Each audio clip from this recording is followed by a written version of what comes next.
My beloved Madridistas, welcome back to the channel. Welcome back to Madrid on a really gloomy, kind of overcast day. Just a few things today. Look, I had to chime in on the whole Vini-Xabi controversy. It's just extraordinary to me how the press here just loves to stir the pot. It's really incredible. I'm going to tell you about that letter that Vini wrote. And then the reaction in the press here and kind of what I think is going on.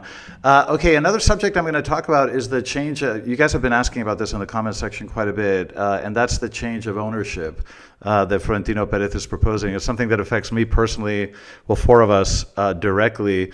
But I'll give you, I'll give you my thoughts on what we know so far because we don't have all the full details, but I'll give you my thoughts on that.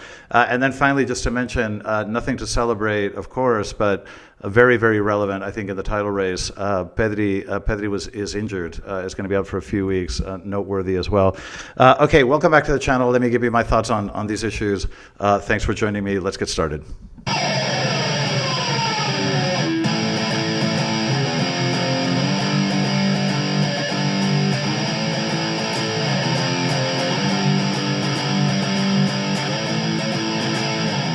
Madridistas, welcome back. Let me chime in on this sort of Vini-Xabi controversy. Now, basically, I'm sure at this point you guys know, Vini took a huge amount of slack the other day after his reaction when he was substituted. Very vocal, not very cool. I discussed it, in my prior videos. So Vini came out with a letter where he sort of apologizes, and he apologizes to his teammates and to the club and to Madridistas everywhere. When that letter came out, I didn't think anything of it. I thought, he's trying to apologize. But of course, the devil's in the details, and trust the press here to find it. So because in the letter, Vini doesn't specifically mention his coach, he doesn't mention Xabi, the idea out there is that somehow this is deliberate and that this is a jab at Xabi Alonso. Now, look, it is conceivable that this would be some sort of a jibe at Xabi by deliberately leaving him out. But I have my doubts. First of all, when the letter came out, I didn't think anything of it. I sort of kind of mentally included Xabi in when he referred to the club, which I thought would include all the staff. So I didn't think it was that big a deal. But the press here is absolutely just milking it. It is really just, they're really milking it as if there's a power struggle now between Xabi and Vini. I can tell you that, I don't think this is true. In my opinion, there was a meeting with all the players and Xabi was there and he apologized in person in front of everyone. We also know that there was a one-on-one meeting between the two. And we also know that they've even been seen sort of exchanging jokes on the pitch. This is one of those sort of invented controversies that the press here loves. I've told you guys in previous videos, the press here is ferociously anti-Madridista. Anything they can find, they're constantly inventing stories, trying to stir the pot.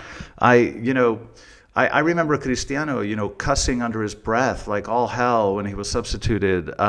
Toni Kroos in the Champions League, I remember him being absolutely livid once when he was taken off. And neither of those players felt compelled to write a letter.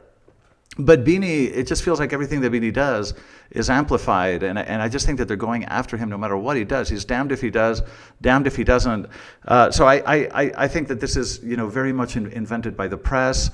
And what's amazing to me is that I even came across the issue on ESPN. I'm like, you got to be kidding me! I think that even the international press, they just take their stories from whatever the press says here. So if the press here just makes up nonsense, it travels around the world. It's completely ridiculous.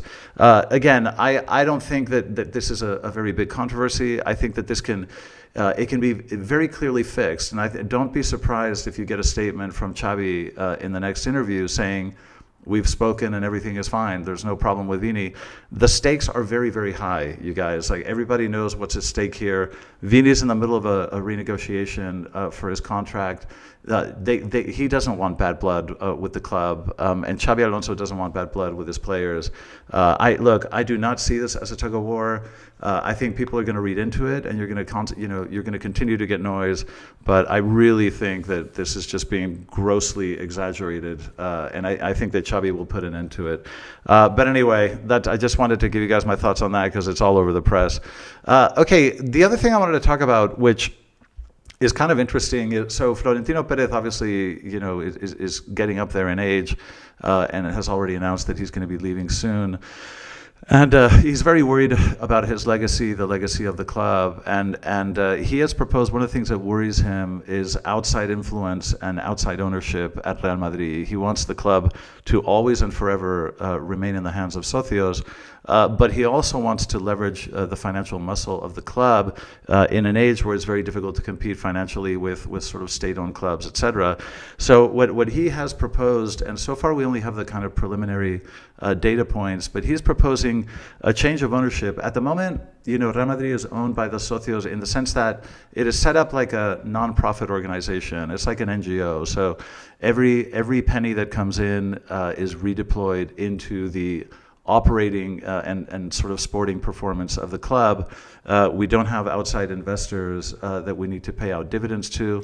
It's a massive advantage. The socio model is really, really advantageous because if you see what's happening in the UK with Man U and teams like this, even Chelsea and others, if you buy a club with leverage, so you use financial leverage to buy a club, you're then going to use the future cash flows of the club to repay the debt, and that means that you don't have enough money to spend on technology and players and coaching staff and other vital things that affect performance. The advantage of the socio structure is that every single penny that comes in is devoted entirely to the operating performance of the institution, which I think is an excellent model.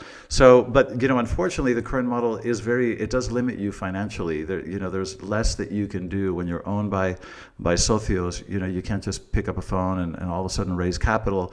And Florentino Perez is very worried that we may not be able to compete with state-owned clubs financially, etc. So what he wants to do is to create a new ownership structure that, by all accounts, will resemble what Bayern Munich has done.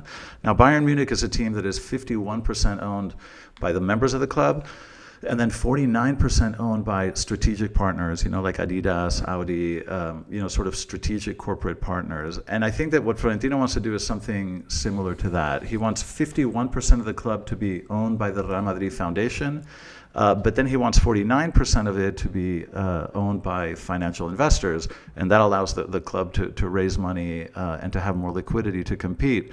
Now, this can be done in a lot of different ways. There are, in the world of finance, there are different share classes. Some classes have voting rights, others don't. But the economic benefits are prorated. There are a lot of different ways of doing it, but from what I understand, it will end up being 51% Real Madrid Foundation owning the club, and that would include all of the socios. That 51% of share class would have voting rights, and then the other 49% would be sold to outside investors who would have an economic interest in the club but not have voting rights. This is sort of very, very superficially what I understand will be the case. We don't have the exact financial details in terms of how that would be executed, at what price, etc. We also don't have, details in terms of how it will affect individual socios financially. But this is the basic idea, that we want to protect the club from foreign ownership. We don't want a foreign state to buy the club. We don't want a leveraged financial investor to buy the club. We want the club to forever be owned by socios, and this is one way of doing it. So I sort of agree. Now you have to remember that this is very much part of Florentino Perez, his legacy.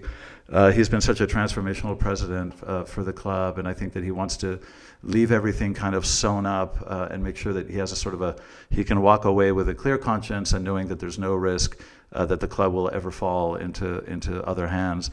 Okay, as those details come out, I'll definitely let you guys know. Like I say, this affects me personally, so it's something I'm going to be following quite closely.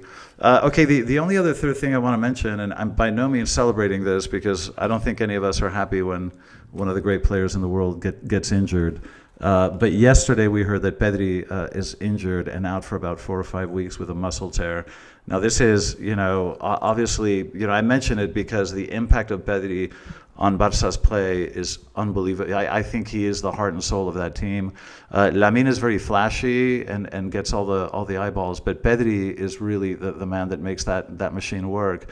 I think it's a terrible loss for Barca at a time when they already have other injuries, and I think this is going to really seriously affect them in terms of confidence and in terms of play in the coming weeks. So I mention it because I do think it'll have a serious impact on the next few weeks in La Liga, and a big advantage to us. Unfortunate, but relevant enough to mention.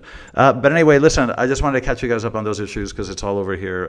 But anyway, thanks for joining me. As always, I'll see you guys in the next video. And as always, and forever, a la Madrid.